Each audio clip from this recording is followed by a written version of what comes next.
గంగాదేవి నేను contract staff నర్స్గా work చేస్తున్నాను. నాది కడప డిస్టిక్ సార్. మా కాంట్రాక్టు నేను పిహెచ్సిలో వర్క్ చేస్తున్నాను సార్. నేను ఉండేది టౌన్లో.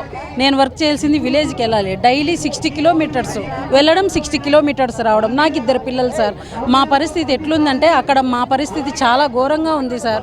మాకు అక్కడ అసలు సరైన కన్వీనియంట్ లేదు. మేము షిఫ్ట్ వైడ్ డ్యూటీలు చేస్తున్నాము. మాకు శాలరీస్ 4 మంత్స్ నుంచి రావట్లేదు. మాకు వెళ్ళని కూడా ఇప్పుడు ఏమంటే బస్సు ఫ్రీ పెట్టినారు కాబట్టి డ్యూటీకి వెళ్ళగలుగుతున్నాం. లేకపోతే ఇది కూడా వెళ్ళలేం సార్ మేమైతే. మా పరిస్థితి చాలా ఘోరంగా ఉంది. లాస్ట్ ప్రభుత్వము సచివాలయం జాబులు పెడితే మేమందరం రాసాము, మీరు ఎలిజిబుల్ కాదమ్మా, మీరు జిఎన్ఎం బీఎస్సీ నర్సింగ్ ఓన్లీ ఇది ఏఎన్ఎం వాళ్ళకే అని చెప్పేసి తీరా ఎగ్జామ్ అయిపోయి తర్వాత కౌన్సిలింగ్కి పిలిచి మమ్మల్ని తీసేసినారు. ఇప్పుడు అదే ఏఎన్ఎంస్ను స్టాఫ్ నర్సులుగా తీసుకుంటున్నారు. మేము నర్సింగ్ చదివి ఏం ప్రయోజనం సార్? మాకు 15 ఏళ్ళ నుంచి మేము కాంట్రాక్ట్లో అవుట్ సోర్సింగ్లో జాబ్ చేసాం సార్.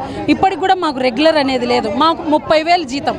ఈ 30,000 జీతంతో ఈ ఖర్చులలో మేము ఎట్లా బతకాలి సార్? మా పిల్లల్ని ఎట్లా బతికించుకోవాలి? మేము ఏం తిని బతకాలి సార్? మా పరిస్థితి చాలా ఘోరంగా ఉంది సార్.